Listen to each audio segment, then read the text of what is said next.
দুপুরবেলা গরম গরম ভাত দিয়ে যদি এইরকম শাক পাওয়া যায়, মনটা খুশিতে ভরে ওঠে বন্ধুরা।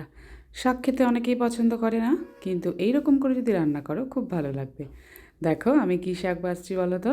মটরের শাক। শীতকালে প্রচুর শাক আসে আমার বাড়িতে। মটরের শাক বাছা শুরু করে দিয়েছি, অনেকগুলো নিয়ে এসেছিলো আমার বর। মাছের মাথা দিয়ে রান্না করব মটরের শাক। এটা ছিল বড় একটা রুই মাছের মাথা, সেটাকে ভালো করে নুন আর হলুদ দিয়ে মাখিয়ে নিলাম। নিয়ে এবার সরষের তেলের মধ্যে সেটাকে ভাজবো। মাথা দিয়ে অনেক রেসিপি খেয়েছো, কিন্তু এই রেসিপিটা খেয়ে দেখো, দারুণ লাগবে খেতে। যারা শাক খায় না তারা তো চেটে পুটে খাবে একদম।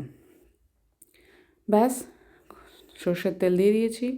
এবার মাছের মাথাটাকে সুন্দর করে ভেজে নিতে হবে। যেহেতু একটু বড় মাথাটা, সেই জন্য একটু বেশিক্ষণ টাইম নিয়ে ভাজতে হবে, যাতে কাঁচা কাঁচা না থাকে, কোনো গন্ধ না থাকে, তাই না? দেখো একটু আমি ভেজে নিলাম, বেশ একটু হালকা ভাঙা ভাঙা হয়েছে। ভেজে তখন তুলে নিলাম। এইবার সেই তেলের মধ্যেই একটু গোটা জিরে ফোড়ন দিয়ে দিলাম। তারপরে একটা কাঁচা লঙ্কা দিয়ে দিলাম।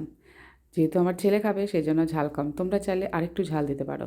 মটরের শাকটাকে ভালো করে ধুয়ে আমি কেটে নিয়েছি এইরকম করে, দেখো বেশি ঝিরঝিরি করে কাটিনি।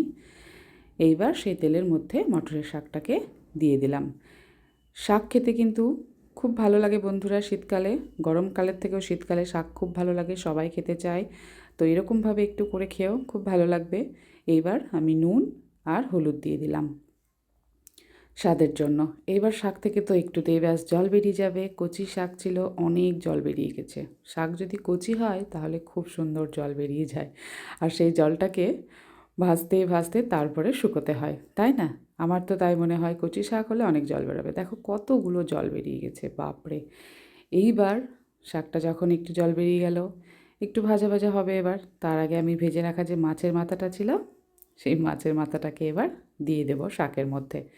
এই দেখো, দিয়ে এবার বেশ কিছুক্ষণ কিন্তু নাড়াচাড়া করার পালা। বুঝতেই পারছো, যতক্ষণ না মাথাটা একটু সেদ্ধ হচ্ছে ততক্ষণ পর্যন্ত আমি এটাকে নাড়াচাড়া করে যাব। তোমরা কে কে খাও শাক মাছের মাথা দিয়ে, কারা কারা খেয়েছো অবশ্যই জানিও। এবার আমি এখানে একটা মশলা দিয়েছি।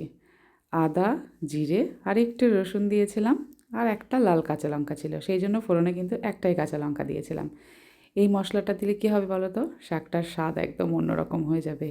যারা রসুন খেতে চাও না, শুধু আদা জিরে বাটা দিয়ে করবে, দারুণ লাগবে খেতে। ব্যাস, মশলা দিয়ে মাছের মাথাটাও বেশ কষা কষা হয়ে যাবে, ভাঙা ভাঙা হয়ে যাবে। শুকনো শুকনো যখন হয়ে যাবে বুঝতে পারবে একদম রেডি। দেখছো কতটা ইয়াম্মি লাগছে দেখতে, তাই না? আর গরম ভাতে হলে তো জমে যাবে পুরো। তো এরকমভাবে একবার করে দেখো, আশা করছি খুব ভালো লাগবে। আর সবার কেমন লাগলো রেসিপিটা নিশ্চয়ই কমেন্ট করে জানাতে ভুলবে না। ভালো লাগলে একটা লাইক কমেন্ট শেয়ার অবশ্যই করে দিও বন্ধুরা। পাশে সবসময় থেকো, আমিও সবার পাশে আছি। আর গরম ভাত দিয়ে অবশ্যই কিন্তু একবার হলেও এই রেসিপিটা ট্রাই করে দেখো। আশা করছি তোমাদের খুব সুন্দর লাগবে খেতে। কি ঠিক বললাম তো? আর মটরের শাক বদলে তোমরা যদি এটা ছোলার শাক দিয়ে করতে পারো, তাতেও কিন্তু খুব সুন্দর লাগবে। শাক দিয়ে যে কোনো মাছের মাথা দিয়ে করে দেখো, খুব সুন্দর লাগবে। আমি তো বাস রেডি করে নিলাম এবং সার্ভও করে দিলাম। তোমাদের সঙ্গে শেয়ার করলে দারুণ লাগলো বন্ধুরা খেতে। আর এই দেখো, মনে হচ্ছিল একটু ভাত দিয়ে তোমাদের খেয়ে দেখাই, কিন্তু সেটার তো সময় নেই। তাই শুধু এই রেসিপিটুকুই শেয়ার করলাম। তো কেমন লাগলো অবশ্যই জানিও। আর সবাই কিন্তু আমার পাশে থেকো বন্ধুরা, এরকমভাবেই আমি সবার পাশে আছি। কেমন লাগছে দেখতে, দেখে নিশ্চয়ই খেতে ইচ্ছে করছে, তাই না বন্ধুরা?